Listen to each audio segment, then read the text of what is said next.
Allez, bonjour à tous, j'espère que vous allez bien. Alors, en ce beau dimanche, aujourd'hui, on est avec Georges de la chaîne Slashcoin et on va parler en fait d'un sujet qui est chaud bouillant, sujet en fait que j'ai déjà abordé à quelques reprises sur ma chaîne, mais cette fois-ci en fait, j'ai justement en fait fait venir Georges qui lui aussi a beaucoup en fait de connaissances sur le projet Ripple et son token XRP. Et justement, aujourd'hui, on va essayer en fait de répondre à une question. Est-ce que XRP, c'est toujours une pépite sous-évaluée ou est-ce que c'est une arnaque? C'est bien sûr un petit peu, on va dire, agressif, c'est provocateur, c'est fait exprès, bien évidemment. Là, le but, c'est vraiment qu'on ait un débat en fait sur le sujet. Aujourd'hui, en fait, Ripple, pour être honnête, c'est pas vraiment la crypto dont tout le monde parle, loin de là. Donc, on va essayer un petit peu de voir tout ça aujourd'hui avec Georges. Georges, est-ce que tu peux donc rapidement te présenter à mon audience qui te connaît peut-être pas forcément? Oui, bonjour à toutes et à tous. Merci Alex pour l'invitation. Alors, moi je suis arrivé sur YouTube pour faire court pendant la vague baissière, début 2018, donc en plein dedans. Je suis toujours là. Et je partage. Après, j'ai investi avant de publier des vidéos sur YouTube, mais heureusement, sinon je pense pas que je serais encore là. Et sur ma chaîne, je partage essentiellement des AT donc sur le Bitcoin et les altcoins. Je suis trader aussi indépendant pour compte propre et je développe aussi un projet dans le secteur des données numériques. Voilà. Ok. Est-ce que tu pourrais juste un tout petit peu nous parler de comment t'es arrivé en fait aujourd'hui à acquérir quand même une certaine expertise ou connaissance du projet Ripple?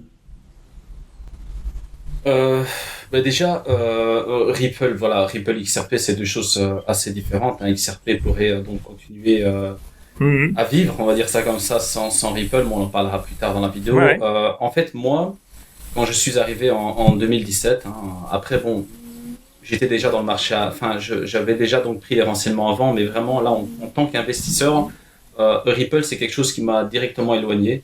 Après, je vais être honnête, j'avais pas vraiment creusé et je me contentais de lire des articles donc sur internet, de divers médias anglophones, francophones, etc. Et du coup, moi je me suis intéressé à la blockchain et aux cryptos aussi pour cette alternative bancaire et j'avais une mauvaise image de Ripple et d'XRP et du coup j'étais un peu comme tout le monde. Je voyais donc cela de très loin et ça m'intéressait pas vraiment d'avoir un bac long terme d'XRP et encore moins de soutenir le développement de Ripple ou encore d'XRP. Mais après, en 2018, je me suis penché plus en profondeur parce que j'ai une communauté qui a commencé à s'agrandir et du coup, il y avait des maximalistes BTC, Ethereum et aussi XRP. Du coup, on parlait de tout et de rien et au fur et à mesure qu'on a parlé d'XRP, je me suis dit tiens, j'avais pas entendu ceci et cela, je vais vérifier par moi-même et du coup je me suis mis, je pense pas loin de 6 semaines à faire des recherches, à lire des docs techniques, à lire à comprendre aussi comment la genèse de Ripple déjà et ensuite pourquoi XRP, quelle utilité vraiment. Et je me suis dit merde, j'étais complètement à côté de la plaque. Après je vous dis pas ça pour que vous changez d'avis, c'est juste ma vision des choses. Et après je me suis dit tiens, et ça m'a aussi aidé à prendre du recul sur un bon nombre d'actifs. Je me suis dit j'avais pas vu ça sous cet angle concernant XRP et aussi Ripple. Et du coup, j'ai creusé, j'ai trouvé des choses assez intéressantes et j'ai compris en fait qu'est-ce que Ripple et XRP et du coup, ma vision a totalement changé. Pour moi, avant c'était la crypto noire du marché et aujourd'hui, j'ai une autre vision. En l'occurrence, je pense que Ripple, avec son token XRP, ça a toujours été un petit peu la bête noire en fait dans ce marché. Ça a toujours été un petit peu le projet à part. C'est-à-dire que on va dire que dès la conception du projet, en fait, ils ont pris un parti qui a été en fait de travailler avec les banques, alors que à l'origine, tout ce qui touchait au Bitcoin, Litecoin, etc., avait justement pour vocation à être plutôt anti-banque. Et donc c'est aussi, je pense, pour ça en fait que Ripple a eu cette mauvaise image dès le début, aussi par le caractère centralisé en fait du réseau Ripple, surtout à ses débuts, qui à mon avis ont fait que il y a eu énormément de réticence par rapport à ce projet. Et c'est vrai qu'à mon avis, il y a encore beaucoup en fait de préjugés autant des bons que des mauvais en fait sur ce projet, et je pense des deux bords. Je pense qu'aujourd'hui en fait c'est aussi intéressant qu'on ait un débat en fait par rapport à ce projet. Il y a sûrement en fait du bon à en tirer, mais il y a aussi du mauvais en fait à en tirer, des choses qui sont pas forcément toutes roses en fait par rapport à ce projet. Et aujourd'hui, ce qui est énervant, c'est de voir toujours, c'est soit blanc, soit noir. Il y a jamais en fait d'entre-deux. C'est soit on aime Ripple, soit on l'aime pas. Soit c'est XRP to the moon, soit XRP c'est juste un gros shitcoin. Et c'est vrai qu'il y a pas en fait d'entre-deux.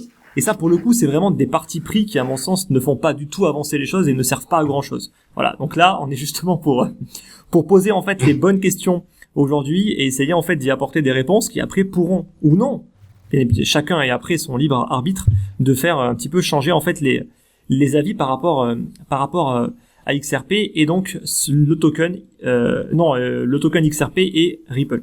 Alors, on va commencer avec la première question. Mais je me permets juste de te couper et ensuite on peut enchaîner avec les questions. Ouais. Il faut savoir une chose, c'est que Ripple à la base, donc en 2004, donc ça a été donc conçu par Ryan Figure et le but c'était de remplacer les banques. C'était apporter des outils aux banques, mais aussi les remplacer le système qui commençait déjà à devenir archaïque en 2004. Aujourd'hui, c'est encore pire, on parlera de Swift, etc. Et Bitcoin, ok, ça a été à la base, c'était chouette l'idée, mais aujourd'hui, qu'est-ce que je vois? C'est tout le contraire. La communauté Bitcoin est tout le temps friande quand on ajoute des couches. Par exemple, comment dépenser Bitcoin aujourd'hui sur des cartes qui sont pour la plupart sur Visa, donc sur le réseau Visa. Donc quelque part, on n'est plus dans l'anti-banque comme au tout début. Et par contre, XRP, on s'est toujours assumé. Voilà, on veut apporter de la liquidité aux banques. Ouais. Ils voulaient apporter de la liquidité aux banques et on est toujours à ce stade-là. Bitcoin, en fait, les choses ont beaucoup changé, comme c'est très décentralisé.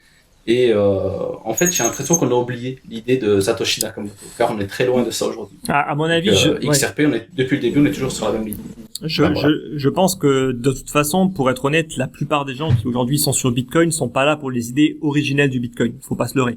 La plupart sont là soit pour se faire de l'argent, soit pour utiliser en fait Bitcoin comme une réserve de valeur. Mais je pense que personne aujourd'hui n'est vraiment là en fait pour utiliser le Bitcoin comme une monnaie numérique. Ça, façon, je pense que c'est acté depuis un certain temps. Donc c'est sûr que Ripple, par rapport à ça, eux au moins, ils sont restés, on va dire, dans leur lignée. C'est en 2012, que justement, donc Ripple a été créé et qu'ils ont eu pour objectif, en fait, de travailler directement avec les banques. Donc ça va en venir avec la première question, en fait. Donc Ripple a été créé en 2012 avec pour objectif de travailler en fait avec les banques, notamment pour faciliter les échanges transfrontaliers et réduire donc drastiquement les coûts. Donc on parle pas des virements domestiques, on va dire locaux, mais on parle vraiment des virements internationaux qui eux sont vraiment une plaie aujourd'hui et encore aujourd'hui, qui sont extrêmement coûteux et qui peuvent être extrêmement longs. La première question, c'est tout simplement, est-ce que 10 ans après, quasiment 10 ans, est-ce que ils ont réussi? Est-ce que ils ont réussi justement à faire que leur technologie soit utilisée par les banques pour faciliter en fait les transferts? Et si oui ou sinon, est-ce qu'il y a quand même eu des avancées qui ont été réalisées, quoi? J'ai envie de dire oui, tout simplement. Hein, ce qu'il faut savoir, c'est que la société Ripple, je veux dire, c'est loin d'un échec. Hein, ils ont tissé des partenariats avec les plus grandes institutions de ce monde. Aujourd'hui, l'entreprise compte plus ou moins, un peu plus de 550 employés. RippleNet couvre 55 pays et 120 paires de devises, rien que ça. Alors oui, en 2012 pour OpenCoin et ensuite Ripple Labs, mais voilà, comme je dis tout à l'heure, les premières briques de réflexion ont été posées par Ryan Fugger en 2004. Donc, Ryan Fugger avait déjà une vision très précise du système bancaire de l'époque et aujourd'hui, on n'est plus au stade de papier, de promesses comme on voit un peu partout. Le RippleNet, tout est utilisable. Les produits sont là, tout est utilisable. Et on va prendre un exemple simple. Si par exemple, je veux t'envoyer de Belgique 1000 € à Maurice, je vais devoir passer, en tout cas, à ma banque, je ne pourrais pas le faire. Je ne pourrais pas t'envoyer de l'argent à Maurice. C'est interdit depuis 1 an et demi pour des histoires de blanchiment d'argent. Je l'ai su très récemment. Et du coup, je me suis dit, mais c'est là que les cryptos font sens. J'ai de l'argent, je vais t'en envoyer par exemple à toi pour X raisons et je ne peux pas. Je ne peux pas. Alors après, il y a des prestataires. Il y a Western Union, il y a TransferWise. Et par exemple, si je passe par TransferWise, je ne sais pas si je le prononce bien, ils vont utiliser le réseau Swift. Oui. Et ça va me prendre au moins une semaine et ça va me coûter entre 5 et 15 euros minimum. Oui. Sachant qu'en plus, il y a un risque plus ou moins de 5% d'erreur qui pourrait annuler mon envoi, donc retour des fonds, et en plus, bon, je paye les frais. Oui. Maintenant, si je t'envoie 1000 euros en XRP, tu vas le recevoir dans 5 secondes et ça va quasiment rien me coûter. C'est ça aussi que propose Ripple.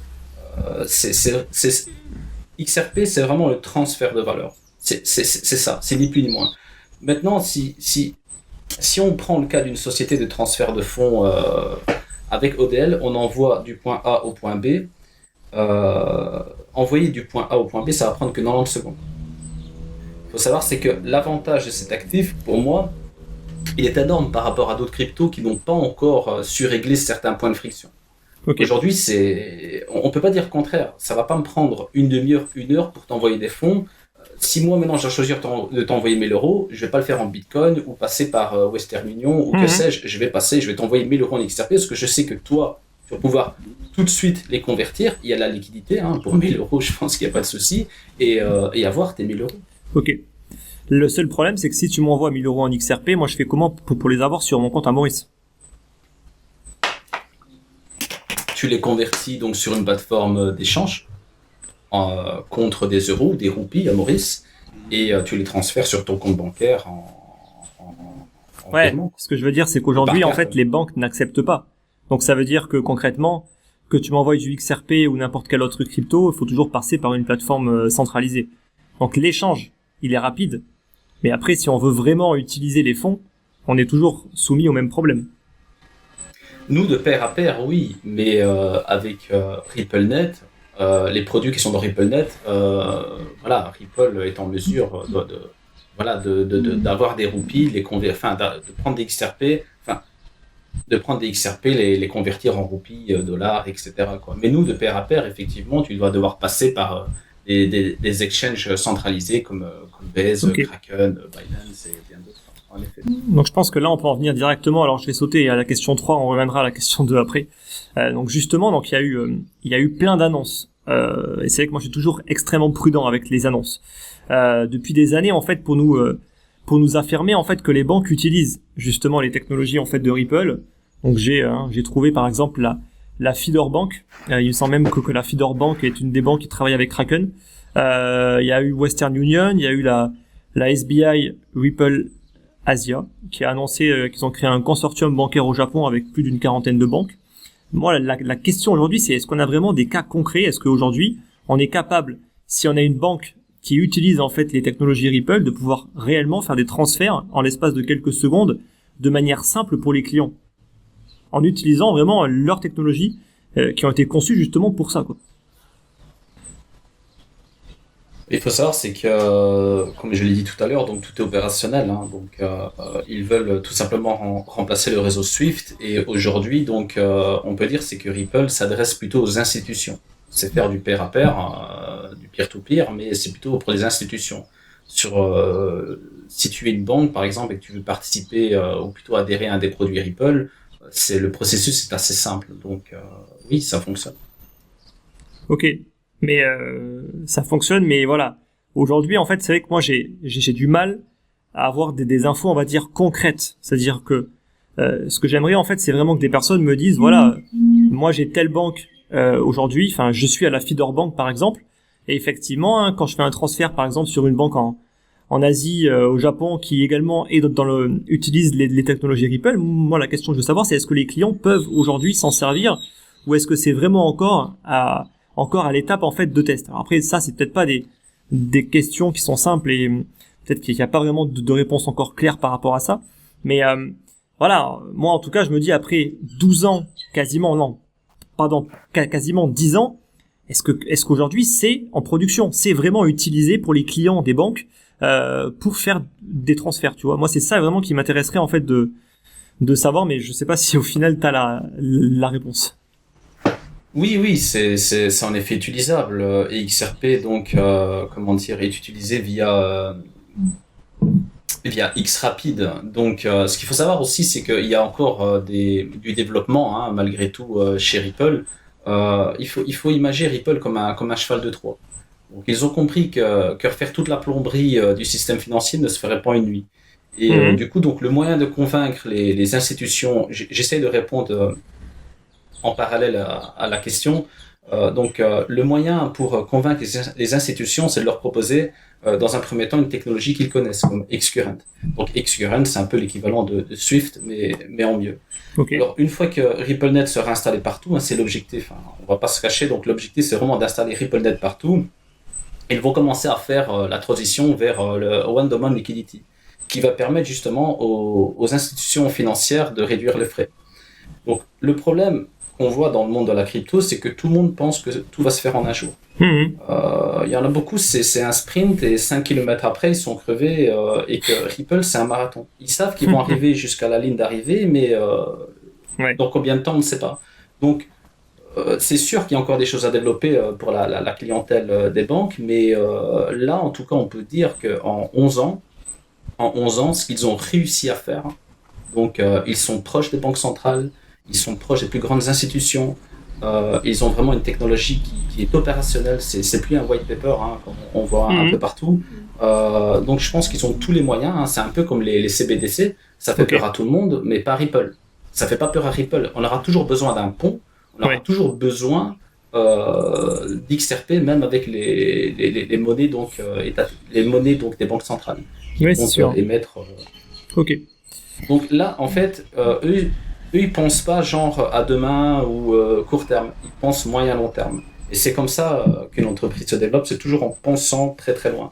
D'ailleurs, les Chinois pensent à 2050. Hein. Les Chinois ne pensent pas à 2022, 2023. Et c'est un peu le cas de Ripple. Ok. Mais justement, donc, on a parlé de Ripple. Maintenant, on va parler un petit peu plus de l'XRP. Donc, l'XRP, c'est le token qui a été émis par la compagnie Ripple. On se le cache pas, hein, tu me diras si c'est faux, mais en tout cas, Ripple XRP au début c'était complètement lié, et puis au final ils ont quand même essayé de s'en délier, à mon avis en fait pour éviter d'avoir des problèmes justement avec la SEC, pour éviter en fait qu'on leur dise que le XRP justement soit considéré comme un actif financier. Ça a peut-être pas forcément bien marché, mais bon ça on en reparlera. Mais aujourd'hui en tout cas il est vrai qu'ils font tout pour essayer en fait de séparer en fait le token qui a été émis de la compagnie Ripple. Aujourd'hui, en fait, XRP, c'est quand même toujours détenu en grande quantité, par Ripple. Donc, il y a que 45% des XRP qui sont sur le marché. Aujourd'hui, en fait, moi, la question que je me pose, c'est déjà, en fait, est-ce que, justement, en fait, Ripple a besoin encore de l'XRP pour ses technologies? Est-ce que les banques vont utiliser XRP? Et est-ce que XRP a réellement une utilité? Là, on a parlé de la technologie Ripple, mais le token, tout comme Ripple a essayé en fait de le faire, c'est complètement décorrélé en fait de son token l'XRP. Donc là, la question logique, c'est voilà, est-ce que XRP en fait est utile aujourd'hui, vu que les technologies Ripple a priori n'en ont plus vraiment besoin, quoi. Ok, je vais commencer par la dernière question. Donc, l'utilité d'XRP, elle est simple, c'est transmettre de la valeur. Et ce qu'ils ont fait, c'est vraiment très bien. Et d'ailleurs, je pense qu'ils sont même très à l'écoute de la communauté, car il y a la SEC, d'une part, mais pas que. Et on en parlera plus tard aussi avec Jed McCaleb, avec tout ce qui est lié aux avoirs qu'il a eu au tout début de Ripple. Donc en effet, l'entreprise Ripple détient 55 milliards d'XRP. Mais il y a une raison aussi, hein, parce que c'est vrai que moi aussi, quand j'ai vu ça la première fois, et c'est le genre de détail qui me dérange beaucoup en tant qu'investisseur, et après j'ai compris qu'il y avait donc un motif derrière ces 55 milliards. Et donc il faut savoir, c'est qu'ils sont bloqués dans un compte séquestre depuis juin 2017. J'ai pris quelques notes. Et donc ils sont inutilisables. C'est inutilisable, ils sont bloqués. Donc, du jour au lendemain, ces XRP ne peuvent pas être vendus sur les places de marché, etc. Ils peuvent en distribuer 1 milliard tous les mois pendant 55 mois, donc du mois 0 au mois 54. Et les XRP non distribués sont tout simplement replacés dans le compte séquestre. Okay. Ce qu'il faut savoir, c'est qu'ils sont totalement transparents. Il y a des rapports tous les trimestres. Et l'utilité de ces comptes, j'en viens. L'utilité de ces comptes, c'est que toute la majorité des ventes liées aux séquestres sont faites pour alimenter les couloirs de paiement DL. Donc ces couloirs ont besoin de liquidité pour fonctionner. Mais pas que. Il faut savoir aussi, c'est que les comptes séquestres sont aussi utilisés pour le développement de tout l'écosystème d'XRP, donc au travers de RippleX, anciennement connu sous le nom de Xpring. Donc grâce à RippleX, on a vu des projets comme Call, j'ai pris quelques notes, donc Nspace, excusez-moi pour la prononciation forte, et Cavaleps, donc voir le jour. Il y en a eu quelques autres, et voilà aussi donc à quoi sert le compte séquestre de Ripple. Ce n'est pas juste voilà, bloqué, Ok. il y a un motif derrière, quoi. Ok, donc c'est principalement pour apporter de la liquidité, mais pour une entreprise qui a, bon, c'est des questions qui sont un petit peu provocatrices, mais c'est fait exprès, hein. Pour une entreprise qui a 10 ans d'activité, pourquoi est-ce qu'aujourd'hui elle a encore besoin de vendre des tokens pour avoir de l'argent? Est-ce qu'elle a été capable de pérenniser son modèle économique? Est-ce qu'elle est capable de générer des revenus? Parce que tu vois, une boîte au bout de 10 ans, si elle est toujours pas en train de générer des revenus, c'est quand même pas ouf pour les investisseurs, tu vois. Après, oui, c'est une question qu'on peut se poser. Après, bon, il y a un business model derrière Ripple. Hein. Je pense pas que c'est les XRP vendus du compte séquestre qui vont payer les 550 employés, les bureaux et. Ouais, effectivement, voilà. effectivement. Je pense qu'il faut bien se dire que ça, c'est une goutte d'eau dans l'océan pour Ripple. Hein. Ils ont un business model en béton et voilà, c'est pas non plus là qu'ils vont puiser tout l'argent pour payer les employés, quoi. Ok. Après, par rapport à l'utilité d'XRP, parce que j'y ai répondu partiellement, donc transfert de valeur, pire, mais pas que. Et comme je l'ai expliqué en début de vidéo, le système bancaire traditionnel ne nous permet pas de transmettre de la valeur aux quatre coins du globe. Moi, effectivement. Si je veux t'envoyer 1000 euros, je dois passer par des prestataires et c'est assez laborieux. Donc, il y a énormément de projets qui se veulent être utilisables dans tout secteur. Et finalement, qu'est-ce qu'on remarque, c'est que la plupart des tokens ne servent à rien. Et que dans le cas d'XRP, il a été conçu pour être un moyen de paiement, et je trouve qu'il le fait extrêmement bien. S'il y a une chose auquel, franchement, même si je serais aujourd'hui un détracteur d'XRP, je ne pourrais pas dire que ça ne fonctionne pas. Okay. Ça fonctionne à merveille, c'est rapide, ça coûte pas cher, et il y a de la liquidité. Donc on a tout pour transmettre de la valeur. Ok. Qu'est-ce que tu en penses alors, par exemple, de toutes ces nouvelles blockchains? Je pourrais citer la Binance Smart Chain, je pourrais citer d'autres blockchains en fait qui sont assez en vogue en ce moment. Il y a Cardano qui arrive et que moi j'utilise à titre personnel, notamment la Binance Smart Chain. Et aujourd'hui, je peux transférer des stablecoins ou même des cryptos, mais des stablecoins en quelques secondes. Les frais sont peut-être pas aussi bas que sur XRP, on va pas se leurrer. On paye quelques centimes. Aujourd'hui, il y a quand même une concurrence qui arrive en termes de blockchain qui viennent même directement concurrencer Ethereum. Ethereum, justement, là, quand je regardais aujourd'hui, on était à $20 pour faire un simple transfert. Donc Ethereum n'est plus utilisable sans passer par les applications qui passent en layer 2. Mais quand même, il y a toutes ces nouvelles blockchains qui arrivent.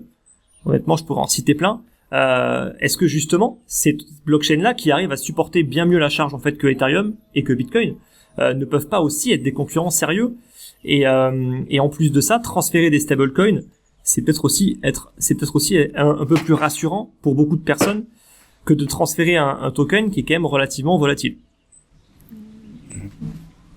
En effet, la Binance Smart Chain est venue vraiment au bon moment. Hein. Ethereum qui est blessé et Binance qui arrive avec les mêmes outils et surtout voilà la machine virtuelle d'Ethereum. On a vraiment donc tous les mêmes protocoles. Ça a été facile pour plusieurs entreprises de migrer vers Binance et en effet si un contrat intelligent te coûte des dizaines de dollars ou transférer des fonds, voilà. Ethereum comme je l'ai dit, voilà, est blessé. Après moi je suis pas je ne pense pas qu'Ethereum va rester au tapis hein, quand la version 2 va arriver. Après, le problème, c'est quand. Et voilà, ça prend du temps. Mais en attendant, c'est sûr que Binance est arrivé au bon moment. Mais après, ce sont des nouvelles technologies. Donc, il faut du temps. Il faut aussi... voilà, Ethereum, ça fait déjà un bon moment qu'Ethereum est connu, que ça fonctionne et tout, et c'est sûr que voilà, il y a Cardano, forcément. Les gens regardent beaucoup les prix aussi, hein, d'accord? Parce qu'il y a des technologies qui sont à la pointe et il y a personne qui en parle parce que ça rapporte rien d'en parler. Effectivement. Et pourtant, on a les meilleurs devs qui sont derrière, ce sont des geeks, ils vont pas commencer à tweeter tous les jours, ou faire des lives ou payer des influenceurs pour qu'on parle d'eux. Mais en attendant, voilà, c'est vrai que les projecteurs sont braqués et Binance, je tiens à le préciser. Je suis très intéressé aussi. C'est vrai que là, franchement, ça tourne un peu comme pour XRP. Hein. Je précisais tout à l'heure que ça tournait bien. Et c'est vrai que Binance, même pour l'instant, c'est le début, donc c'est un peu centralisé, hein, si je peux dire ça comme ça. Non, bien sûr, bien sûr. C'est le début. C'est le début. C'est aussi, il y a l'arrivée de Flare qui m'intéresse. C'est plus pour mai, juin. Et là aussi, c'est tout nouveau. Mais en tant qu'investisseur, moi, je retiens ces 4 choses dans ce marché. Alors, Binance, peut-être que dans 5 ans, 10 ans, cet actif sera encore dans le top 10, mais ce que je retiens, c'est 4 actifs. Donc, pas forcément 4 blockchains. Et les 4 actifs, en l'occurrence, c'est Bitcoin, Ethereum, Litecoin et XRP. Parce que depuis leur arrivée sur le marché, ils ont toujours été dans le top 10. Alors moi j'en ai vu des killers d'Ethereum arriver dans le top 10, j'ai vu du EOS, j'ai vu du Primecoin, j'ai vu du Peercoin, des trucs que personne connaît. Ils étaient dans le top 10. Hein. Et les projecteurs étaient braqués aussi dessus, hein. Tout le monde en parlait, c'était la folie. Aujourd'hui ils sont plus là. Donc moi ce que je vois c'est qu'il y a 4 piliers dans ce marché. 4. Ils ont toujours été dans le top 10 depuis qu'ils sont arrivés sur CoinMarketCap. Ok. Donc ça il faut le retenir. Alors Binance peut-être que ça sera un 5e pilier, peut-être aussi pour Polkadot et d'autres, pourquoi pas, et je l'espère que ces actifs-là vont rester. Link hein, qui est très prometteur aussi. On a Atom qui est un peu moins connu pour l'instant, enfin moins connu, on en parle un petit peu moins. Ça fait partie en tout cas des blockchains effectivement.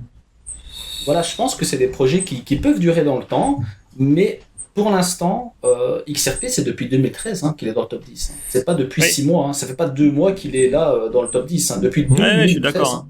Hein. Non, ça c'est sûr que... Litecoin, c'est la même chose. Hein. Ethereum, depuis 2015, il n'a jamais bougé du top 10. Hein. Effectivement.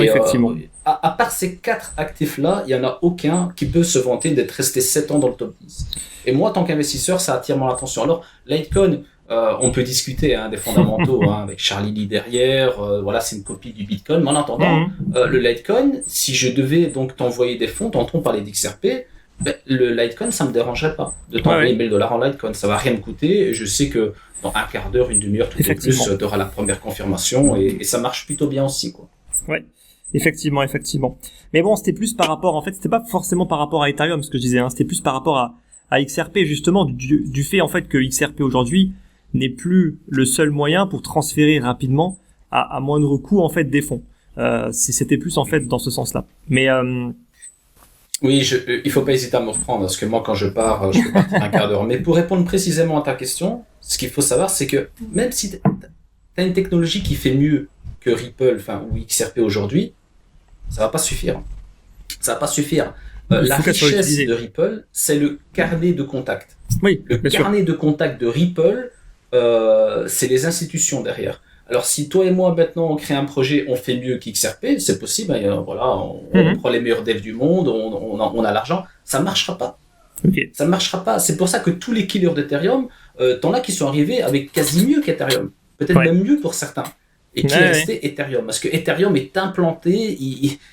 Ethereum a pris racine et Ripple pour le détrôner, il faudra plus qu'apporter mieux. Il faudra des contacts, il faudra des partenariats, il faudra donc des institutions, il faudra vraiment du lourd. Et là aujourd'hui, Binance commence à bien avancer. Hein. Binance, ce n'est pas que la Binance Smart Chain. Hein. Binance, c'est un peu le Google de la crypto. Donc c'est en tout cas à prendre au sérieux pour Ethereum. Moi, je pense que Binance c'est plus un VS contre Ethereum que contre XRP. Hein. Enfin, moi, je vois les choses ainsi. Ah ouais, d'accord. Ok. Écoute, je pense que là, on va faire une petite pause. On est déjà à peu près à 30 minutes. Donc, on va faire une petite pause. On a encore 3-4 questions. Donc, ça risque encore de durer sûrement encore un petit moment. Donc, on va faire une petite pause. On va terminer donc cette première vidéo. La suite, ce sera bien évidemment dès la semaine prochaine pour répondre à pas mal d'autres questions. On va notamment en fait parler encore du token XRP, notamment des personnes qui en détiennent des grosses quantités. On va parler en fait de l'intérêt en fait d'XRP pour les particuliers, pour investir un petit peu dedans, sur pourquoi est-ce qu'on investit dedans, pourquoi c'est une bonne ou une mauvaise idée. Et on parlera également un petit peu de l'affaire avec la SEC. En tout cas, écoute, merci Georges. Et puis de toute façon, on se retrouve tout de suite pour continuer en fait ce passionnant débat dans la suite, dans la prochaine vidéo. En tout cas, merci Georges et à la semaine prochaine. Merci Alex, à bientôt. Au revoir tout le monde.